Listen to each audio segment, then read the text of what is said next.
Hello everyone, welcome to my channel. आज की हम इस वीडियो में डिस्कस करेंगे बिजनेस स्टडीज़ का चैप्टर, जिसमें आज हम कोऑपरेटिव सोसाइटी के टॉपिक को कवर करेंगे। तो चलिए स्टार्ट करते हैं आज की इस वीडियो को। सबसे पहले हम जानते हैं कि कोऑपरेटिव का क्या मतलब होता है।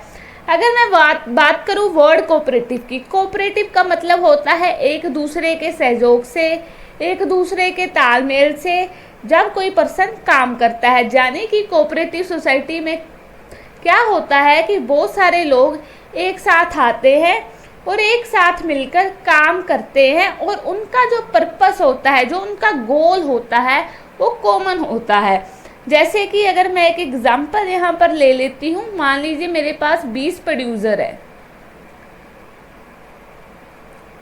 अब ये किसी चीज़ को प्रोड्यूस करते हैं, मान लेते हैं कि 20 के 20 जो है वो क्लॉथ को प्रोड्यूस कर देते हैं। मान लेते हैं कि 20 के 20 लोग क्लॉथ को प्रोड्यूस करते हैं। अब इनको चाहिए रॉ मटेरियल, इनको चाहिए रॉ मटेरियल। अब ये क्या करते हैं, 20 के 20 एक एक पर्सन जाकर रॉ मटेरियल परचेज करता है। अब इन्होंने सोचा कि जब हम एक एक पर्सन जाकर रॉ मटेरियल परचेज कर रहा है तो हमें ये रॉ मटेरियल कॉस्टली पड़ रहा है।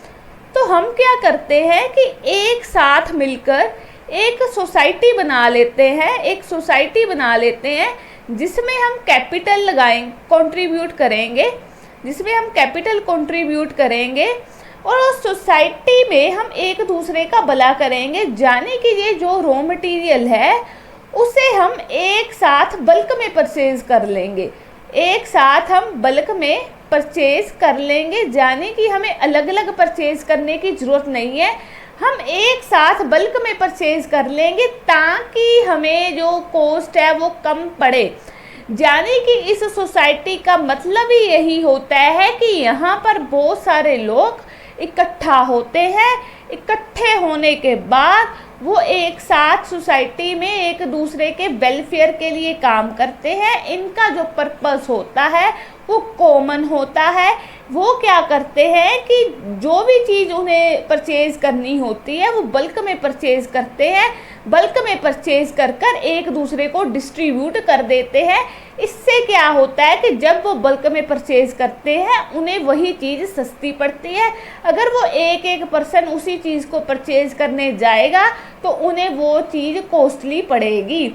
तो यानी कि the word cooperative society means working together and with other for a common purpose. इनका जो पर्पस होना चाहिए वो कॉमन होना चाहिए। ये वॉलंटरी होती है, यानी कि यहाँ पर ये कंपलसरी नहीं होता, कोई भी पर्सन आकर ज्वाइन कर सकता है, जब मर्जी चाहे इस सोसाइटी को छोड़ सकता है। इनका जो मेन मोटिव होता है वेलफेयर ऑफ द मेंबर, यानी कि जो सोसाइटी में मेंबर्स होते हैं उनका भला करना, यानी कि उनको जो कॉस्ट है वो कम पड़े। यहाँ पर सिर्फ प्रोड्यूसर नहीं, फार्मर भी आ सकते हैं, कंज्यूमर भी आ सकते हैं, कंज्यूमर सोसाइटी भी आ सकती है। अलग अलग टाइप्स होती है कोऑपरेटिव सोसाइटी की, यानी कि उनका जो मेन कॉमन पर्पस उनका कॉमन होना चाहिए। They are driven by the need to protect the economic interest, यानी कि वही बात होगी कि वो अपने आप को इकोनॉमिक इंटरेस्ट से प्रोटेक्ट करते हैं ताकि उन्हें जो चीज़ें हैं वो कॉस्टली ना पड़े। जो मिडल मैन होता है उनको एक्सप्लॉइट ना करें, उन पर अत्याचार ना करें, जिससे क्या होगा उन्हें ज़्यादा प्रॉफिट होगा और कॉस्ट कम लगेगी। जो कोऑपरेटिव सोसाइटी के लिए आपको रजिस्ट्रेशन करवानी पड़ती है वो कंपलसरी होती है। ये पॉइंट याद रखना कि यहाँ पर जो रजिस्ट्रेशन होती है वो कंपलसरी होती है। किस एक्ट के अकॉर्डिंग? 1912, यानी कि इस एक्ट को याद रखना।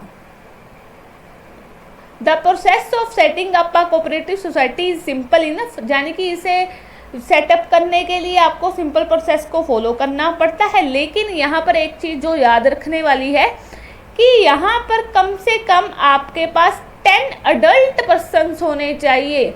यानी कि कोऑपरेटिव सोसाइटी की शुरुआत करने के लिए आपके पास कम से कम 10 पर्सन होने चाहिए, वो भी अडल्ट। यानी कि यहाँ पर कोई माइनर नहीं हो सकता, ठीक है, अडल्ट होने चाहिए, 10 पर्सन चाहिए। जैसे कि हमने पार्टनरशिप में स्टडी किया था कि वहाँ पर 2 पर्सन की ज़रूरत पड़ती है, पार्टनरशिप को स्टार्ट करने के लिए, उसी तरह कोऑपरेटिव सोसाइटी को स्टार्ट करने के लिए कम से कम मिनिमम 10% की ज़रूरत पड़ती है, वो भी अडल्ट होने चाहिए, माइनर नहीं होने चाहिए। The capital of society is raised from its member through issue of shares, यानी कि जो मेंबर के पास जो कैपिटल होती है उसे शेयर को इशू कर कर रिसीव किया जाता है। जैसे कि मान लीजिए 10% है, उन्होंने 20,000 रुपया लगाया,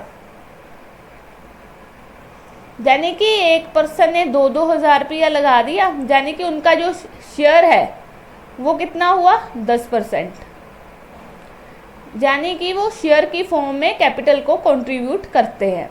ठीक है, तो सोसाइटी की एक लीगल आइडेंटिटी होती है रजिस्ट्रेशन के बाद, यानी कि जो सोसाइटी होती है वो मेंबर से डिफरेंट होती है, यानी कि सोसाइटी की अपनी एक अलग पहचान होती है मेंबर से। सोसाइटी के नाम पर लोन दिया जाता है, सोसाइटी के नाम पर केस भी हो सकता है, सोसाइटी के नाम पर किसी और पर्सन के ऊपर भी केस हो सकता है, सोसाइटी के ऊपर भी केस हो सकता है, यानी कि सोसाइटी की एक अलग पहचान होती है।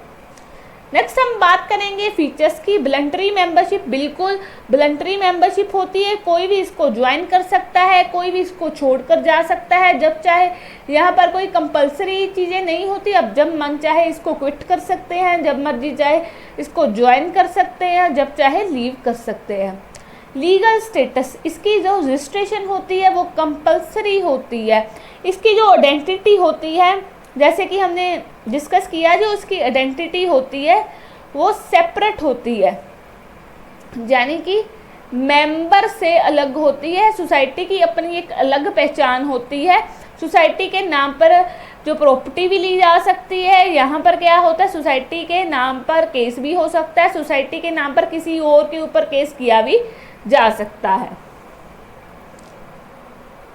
लिमिटेड लाइबिलिटी, अब जो लाइबिलिटी होती है मेंबर्स की उनकी लिमिटेड होती है, यानी कि उनकी जो पर्सनल एसेट होती है उनको कोई नुकसान नहीं होता, उनकी एसेट्स को बेचकर कोई भी लोन रिकवर नहीं किया जाता, जितनी उन्होंने कैपिटल कंट्रीब्यूट करी है उसी से लोन को रिकवर किया जाता है, यानी कि इनकी जो लाइबिलिटी होती है वो लिमिटेड होती है। कंट्रोल, जो कोऑपरेटिव सोसाइटी में क्या होता है कि जो कंट्रोल होता है वो इलेक्टेड कमेटी के पास होता है, यानी कि यहाँ पर क्या होता है कि मान लीजिए ये सोसाइटी है, इसमें 50 मेंबर्स हैं, ठीक है, ये 50 मेंबर्स जो है वो एक एक पर्सन वोट करेगा। क्या करेगा? वोट करेगा। ये एक एक पर्सन वोट कर कर एक कमेटी को सिलेक्ट करेगा, एक कमेटी को सिलेक्ट करेगा, वो कमेटी सारे डिसीजन लेगी, जाने कि जितने पर्सन होंगे वो वोट कर कर एक कमेटी को सिलेक्ट करेंगे, इलेक्ट करेंगे। जैसे कि हम वोट डालकर किसी भी नेता को सिलेक्ट करते हैं, उसी तरीके से वो वोट डालेंगे, एक कमेटी को सिलेक्ट करेंगे, इलेक्टेड कमेटी होगी, वो सारे डिसीजन लेगी। In cooperative society the power to take decision lie in the head of electing managing committee. The right to vote give the member who will constitute the managing committee, यानी कि वो person, उनको right होगा vote देने का, ठीक है, वो कमेटी सारे डिसीजन लेगी जिन्हें इन्होंने इलेक्ट किया होगा। यानी कि यहाँ पर क्या होता है, 1 पर्सन 1 वोट देता है, एक एक पर्सन वोट देगा और वोट देने के बाद जो कमेटी को इलेक्ट किया जाएगा वो डिसीजन लेगी।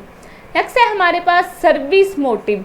अब इनका जो मेन पर्पस होता है वो वेलफेयर होता है, मेंबर्स का भला करना है किसी भी हाल में, ताकि जो उन्हें कॉस्ट है वो कम पड़े, ठीक है ना, उनका वेलफेयर हो सके, उनको चीज़ें मतलब सस्ती पड़े, ज़्यादा कॉस्टली ना पड़े। नेक्स्ट हम बात करेंगे मेरिट्स के ऊपर, क्या क्या बेनिफिट है। इक्वलिटी इन वोटिंग स्टेटस, हमने पहले भी डिस्कस कर लिया फीचर्स में कि 1 मैन 1 वोट, यानी कि यहाँ पर एक पर्सन एक बार वोट कर सकता है सोसाइटी में, और वो पर्सन वोट किस लिए करता है, एक कमेटी को सिलेक्ट करने के लिए, वो कमेटी जो डिसीजन लेती है। यहाँ पर हर एक पर्सन के द्वारा कैपिटल भी कंट्रीब्यूट किया जाता है। उसके अलावा हर एक को इक्वल वोटिंग राइट हो सकता है, मतलब सभी पर्सन एक बार वोट कर सकते हैं। लिमिटेड लायबिलिटी वही बात होगी कि उनका जो कैपिटल कंट्रीब्यूशन होगा उसी से लोन को रिकवर किया जाएगा, उनकी जो पर्सनल एसेट्स है उन्हें सेल नहीं किया जाएगा। नेक्स्ट हम बात करेंगे स्टेबल एग्जिस्टेंस। इसका मतलब किसी की डेथ हो जाए या किसी का दिवालिया निकल जाए या इंसैनिटी। इंसैनिटी का मतलब होता है, आप बोल सकते हैं मेंटली अनस्टेबल पर्सन, यानी कि जो होता है अगर वो कोई पर्सन पागल हो जाए तो उसका कोऑपरेटिव सोसाइटी में कोई असर नहीं होगा, कोई उन्हें फ़र्क नहीं पड़ेगा, इससे कोई भी आपकी मेंबरशिप में चेंज नहीं आएगा। जैसे कि पार्टनरशिप में क्या होता था कि जो हमारा कॉन्ट्रैक्ट होता था, जो एग्रीमेंट होता था, अगर किसी की डेथ हो जाए या कोई छोड़कर चले जाए उन्हें दोबारा एग्रीमेंट करना पड़ता था, लेकिन कोऑपरेटिव सोसाइटी में ऐसा कुछ भी नहीं होता है। यहाँ पर किसी की डेथ हो जाए, किसी का दिवालिया निकल जाए, कुछ भी हो जाए तो यहाँ पर सोसाइटी में कोई इफेक्ट नहीं पड़ेगा। इकोनॉमी इन ऑपरेशन, यहाँ पर क्या होता है, वेलफेयर ऑफ द सोसाइटी। यहाँ पर जो मिडल मैन होता है उसे एलिमिनेट किया जाता है ताकि जो कॉस्ट है उसे कम किया जा सके। जहाँ पर कस्टमर हो चाहे प्रोड्यूसर हो, उनका सबका यहाँ पर वेलफेयर किया जाता है ताकि जो है कॉस्ट कम पड़े, ठीक है ना। नेक्स्ट हम बात करेंगे सपोर्ट फ्रॉम गवर्नमेंट। यहाँ पर क्या होता है, जो आपकी कोऑपरेटिव सोसाइटी होती है वो गवर्नमेंट से कुछ सपोर्ट भी लेती है, जैसे कि उनसे टैक्स कम करवा सकती है, कुछ सब्सिडी ले सकती है, या फिर वो चाहे जो इंटरेस्ट होता है उसके ऊपर लोन होता है उसके ऊपर वो लो इंटरेस्ट पे कर सकती है। यानी कि गवर्नमेंट क्या करेगी, जो कोऑपरेटिव सोसाइटी है उनको कुछ सब्सिडी दे देती है, जिसके लिए जो सोसाइटी का होता है बेनिफिट हो जाता है। ईज ऑफ फॉर्मेशन, इसकी फॉर्मेशन बहुत ज़्यादा इजी होती है। आपको कम से कम लेकिन यहाँ पर 10 मेंबर्स चाहिए और एक्ट के अकॉर्डिंग आपकी फॉर्मेशन होनी चाहिए। नेक्स्ट हम बात करेंगे लिमिटेशन के ऊपर, इसके क्या क्या डिसएडवांटेजेस है। पहला है हमारे पास लिमिटेड रिसोर्सेज। अनलिमिटेड रिसोर्सेज का देखिए यहाँ पर क्या होता है, बेशक यहाँ पर अनलिमिटेड मेंबर आ सकते हैं लेकिन आपको मिनिमम 10 लेने पड़ते हैं, लेकिन आप कितने ही मैक्सिमम मेंबर ले सकते हो। यानी कि यहाँ पर आप बोल सकते हो कितने लोगों का यहाँ पर कॉमन पर्पस होता है। जो कोऑपरेटिव सोसाइटी होती है वो भी बहुत टाइप्स की होती है। यहाँ पर आप कितने ही मेंबर ले सकते हो, कितने ही ऐसे मेंबर ले सकते हो जिनका कॉमन पर्पस होगा। मतलब यहाँ पर कम से कम आप 10 ले लोगे, 20 ले लोगे, जिनका पर्पस सेम होगा। तो यहाँ पर क्या होता है, जितने कम मेंबर होंगे उतना ही कम पैसा आएगा, तो लिमिटेड रिसोर्सेज होगा, ठीक है ना। नेक्स्ट है हमारे पास इनएफिशिएंसी इन मैनेजमेंट। अब कोऑपरेटिव सोसाइटी में क्या होता है ना, कोई भी पर्सन आकर मेंबर बन सकता है, ठीक है ना। अब हर एक जो पर्सन होता है वो हर एक चीज़ में एक्सपर्ट नहीं होता, क्योंकि वो लोग जो होते हैं वो प्रोफेशनल नहीं होते, वो हर एक चीज़ में प्रोफेशनल नहीं होते हैं। वो बस कोई भी आकर यहाँ पर मेंबर बन जाता है, वो प्रोफेशनल नहीं होता अपने काम में, तो उन्हें चीज़ों को हैंडल करने में डिफ़िकल्टी होती है, वो मैनेजमेंट इफेक्टिवली नहीं कर सकते, अच्छे तरीके से मैनेज सब चीज़ों को नहीं कर सकते। नेक्स्ट है हमारे पास लैक ऑफ सीक्रेसी। यहाँ पर क्या होता है, यहाँ पर ओपन डिस्कशन होती है मीटिंग्स में, सब चीज़ों के बारे में ओपन डिस्कशन किया जाता है, ओपनली सब कुछ डिस्कस करने के बाद डिसीजन लिया जाता है। तो यहाँ पर सीक्रेसी जो होती है मेंटेन करनी डिफ़िकल्टी होती है, यानी कि सभी मेंबर्स को सब कुछ पता ही होता है। गवर्नमेंट कंट्रोल, देखिए हमने गवर्नमेंट से कुछ सब्सिडी ले ली, अब गवर्नमेंट अगर मान लो कोई लोन भी लेना है तो गवर्नमेंट क्या करेगी, इंटरेस्ट कितना देना है, ठीक है ना, उसके रिलेटेड जो भी रूल्स एंड रेगुलेशन होंगे वो तो गवर्नमेंट ही बनाएगी ना। यानी कि गवर्नमेंट क्या करती है, अगर गवर्नमेंट से आप कोई सब्सिडी भी लेते हो, गवर्नमेंट उसके रिगार्डिंग भी आपको कोई ना कोई रूल तो बनाकर देगी ना, ठीक है ना। तो यहाँ पर क्या है, गवर्नमेंट कंट्रोल करने की उन्हें कोशिश करती है through the rule and regulation के थ्रू, जहाँ पर आपके अकाउंट्स को ऑडिट भी कर सकती है, वो चेक कर सकती है कि आपके पास कितने पैसे हैं, कहीं ये सोसाइटी किसी के साथ धोखा तो नहीं कर रही है, ठीक है। तो यहाँ पर इंटरफेरेंस करने की कोशिश करती है गवर्नमेंट आपकी। नेक्स्ट है हमारे पास डिफरेंस ऑफ ओपिनियन। बिल्कुल अगर एक साथ बहुत सारे लोग काम करते हों, उनका ओपिनियन कभी भी मैच नहीं करता, उनका जो ओपिनियन होता है वो डिफरेंट ही होता है, ठीक है ना। जिससे क्या होता है, लड़ाई झगड़ा होने का जो चांस होता है वो ज़्यादा हो जाता है। इससे क्या होती है, डिसीजन लेने में प्रॉब्लम हो सकती है, डिफ़िकल्टीज इन डिसीजन मेकिंग, ठीक है ना। यहाँ पर पर्सनल इंटरेस्ट हो सकता है डोमिनेट करने लग जाए, यानी कि यहाँ पर मेन मोटिव तो सबका वेलफेयर करना है, लेकिन कभी कभी क्या होता है पर्सनली चीज़ों को ज़्यादा यहाँ पर लेने लगते हैं लोग, यानी कि हर कोई अपने आप को बड़ा मानने लगता है, तो इसलिए क्या हो सकता है हर कोई अपना पर्सनल गेन यहाँ पर देखने लग जाता है। तो ठीक है ना, तो इसके लिए क्या होता है ओपिनियन में एक फ़र्क आ जाता है, आपके जो ओपिनियंस होते हैं वो डिफरेंट हो सकते हैं। नेक्स्ट हम बात करेंगे टाइप्स ऑफ कोऑपरेटिव सोसाइटी। अब टाइप्स इसकी बहुत सारी टाइप्स होती है, जैसे कि consumer cooperative society, producer, marketing, farmer, credit और कोऑपरेटिव हाउसिंग सोसाइटी। तो एक तो ये आपका इम्पोर्टेंट क्वेश्चन है, ठीक है। अगर मैं बात करूं टाइप्स की, तो यहाँ पर क्या होता है कि ना, जैसे कि कंज्यूमर कोऑपरेटिव सोसाइटी है, कंज्यूमर को यहाँ पर क्या होता है कि बहुत सारे कंज्यूमर ने मिलकर कोऑपरेटिव सोसाइटी बना ली। अगर प्रोड्यूसर कोऑपरेटिव सोसाइटी है, वहाँ पर बहुत सारे प्रोड्यूसर ने मिलकर कोऑपरेटिव सोसाइटी बना ली। अगर फार्मर कोऑपरेटिव सोसाइटी की बात करूँ, वहाँ पर बहुत सारे फार्मर ने मिलकर कोऑपरेटिव सोसाइटी बना ली। जाने कि यहाँ पर क्या होता है कि अलग अलग कोऑपरेटिव सोसाइटी होती है, यहाँ पर कंज्यूमर एक साथ मिलकर बनाते हैं, प्रोड्यूसर एक साथ मिलकर बनाते हैं। जैसे कि मैंने पहले एग्जाम्पल दिया था ना कि यहाँ पर सबका जो पर्पस होगा वो कॉमन होगा। अब देखिए कंज्यूमर कोऑपरेटिव सोसाइटी में क्या होता है, protect the interest of consumer. अब हम एक यहाँ पर एक एग्जांपल ले लेते हैं कि मान लीजिए कि गांव में 100 लोग रहते हैं, ठीक है, और 100 लोग क्या करते हैं, शहर कुछ ना कुछ परचेज करने जाते हैं, कोई भी फूड हो सकता है, कुछ भी हो सकता है, ठीक है ना। तो इन 100 लोगों ने क्या डिसाइड किया कि हम एक सोसाइटी बना लेते हैं, हम यहाँ पर कैपिटल कंट्रीब्यूट करेंगे कि जो सामान है वो कोई एक पर्सन जाकर बल्क में परचेज कर लेगा। इससे क्या होगा, जो हमें सामान है वो सस्ता मिलेगा, कॉस्ट उसकी कम होगी, तो इससे क्या होगा, सबका वेलफेयर हो जाएगा। यानी कि यहाँ पर जो कंज्यूमर के पॉइंट ऑफ व्यू से सोसाइटी बनाई जाती है ताकि उसे जो प्रोडक्ट हो वो क्वालिटी प्रोडक्ट मिल सके, वो भी एक रीजनेबल प्राइस में, ठीक है ना। यानी कि 100 लोग थे, 100 लोगों ने डिसाइड किया कि हम जो चीज़ है उनको बल्क में परचेज कर लेंगे, कोई एक एक पर्सन ना चीज़ को लेकर आए, बल्क में परचेज कर लेंगे ताकि हमें जो चीज़ है वो सस्ती पड़ जाए। यहाँ पर जो मिडल मैन होता है उसे एलिमिनेट करने की कोशिश करी जाती है। It purchase goods in bulk directly from the wholesalers and sell goods to members. फिर वो आपस में मेंबर्स को सेल कर देते हैं, कोई बल्क में परचेज करके आपस में उन चीज़ों को बांट लेते हैं, ठीक है, ताकि उन्हें जो कॉस्ट होती है वो कम पड़े। नेक्स्ट हम बात करेंगे प्रोड्यूसर कोऑपरेटिव सोसाइटी के बारे में। इसके बारे में मैंने पहले ही इसकी एग्जांपल दी थी कि जैसे कि यहाँ पर जो स्मॉल प्रोड्यूसर है उनके इंटरेस्ट को प्रोटेक्ट किया जाता है। जैसे कि किसी को अगर रॉ मटेरियल परचेज करना हो ना, तो वो क्या करेंगे, बल्क में परचेज कर लेंगे, भी एक एक पर्सन ना परचेज करे, भी हम बल्क में ले लेते हैं ताकि हमें सस्ता पड़ जाए, ताकि जो बड़े बड़े प्रोड्यूसर है वो हमारे साथ कोई भेदभाव ना कर सके। जो हमारे छोटे छोटे प्रोड्यूसर होते हैं वो मिलकर एक सोसाइटी बना लेते हैं ताकि वो एक साथ रॉ मटेरियल को परचेज कर अपनी जो कॉस्ट है वो कम कर सके। अब मार्केटिंग कोऑपरेटिव सोसाइटी में क्या होता है कि यहाँ पर जो सेलर होते हैं ना आपके, वो क्या करते हैं कि यार हम वो मिडल मैन को एलिमिनेट करने के लिए वो कॉस्ट ताकि कम पड़े तो एक साथ आ जाते हैं। जैसे कि अगर मान लीजिए इन सब ने ये सब मिलकर ये डिसाइड करते हैं कि जैसे कि हमें ट्रांसपोर्टेशन कॉस्ट बहुत पड़ रही है, ठीक है ना। अब ट्रांसपोर्टेशन कॉस्ट पड़ रही है तो हम एक काम करते हैं कि सभी मिलकर ट्रांसपोर्टेशन कर लेते हैं, एक सोसाइटी बना लेते हैं।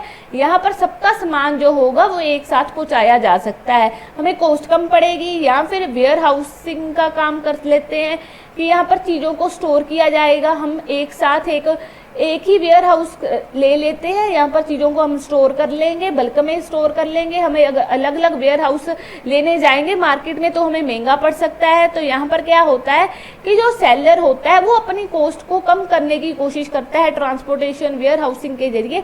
या फिर आप ये भी बोल सकते हैं कि यहाँ पर क्या करता है कि सेलर जो होता है वो एक चीज़ का फिक्स प्राइस कर लेता है कि हम सभी सेलर्स हैं वो मिलकर आपको सभी सेलर्स जो होके मिलकर एक ही प्राइस पर चीज़ों को सेल करेंगे ताकि सबको बेनिफिट हो सके, ठीक है। तो यानी कि यहाँ पर सेलर अपने बेनिफिट की बात करता है।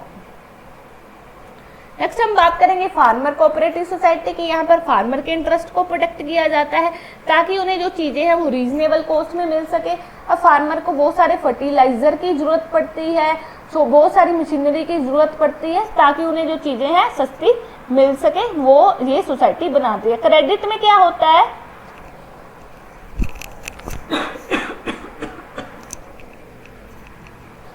क्रेडिट कोऑपरेटिव सोसाइटी में क्या होता है कि यहाँ पर जो आपको क्रेडिट दिया जाता है वो रीजनेबल टर्म्स पे दिया जाता है। यानी कि अब देखिए, अगर आप लोन लेने जाओ बाहर तो आपको क्या पड़ेगा, हाई रेट ऑफ इंटरेस्ट पड़ेगा। पर लेकिन यहाँ पर कोऑपरेटिव सोसाइटी में क्या होता है कि सबने कैपिटल कंट्रीब्यूट की होती है, यानी कि मान लीजिए सबने 10-10 हज़ार रुपया लगाया, तो अब वो कैपिटल कंट्रीब्यूट कर कर एक सोसाइटी बना लेते हैं कि अगर किसी को भी लोन की ज़रूरत हो तो इस सोसाइटी से ले ले, यहाँ पर उसे लो रेट ऑफ इंटरेस्ट मिलेगा, उसे बाहर किसी और से जाकर लेने की ज़रूरत नहीं है। ठीक है, नेक्स्ट हम बात करेंगे कोऑपरेटिव हाउसिंग सोसाइटी के बारे में। यहाँ पर क्या होगा कि हाउसिंग प्रॉब्लम को सॉल्व किया जाता है। अब किसी और से अगर आप अपना घर परचेज करने जाओगे या कंस्ट्रक्ट करने जाओगे तो आपको क्या होगा, यहाँ पर महंगा पड़ेगा।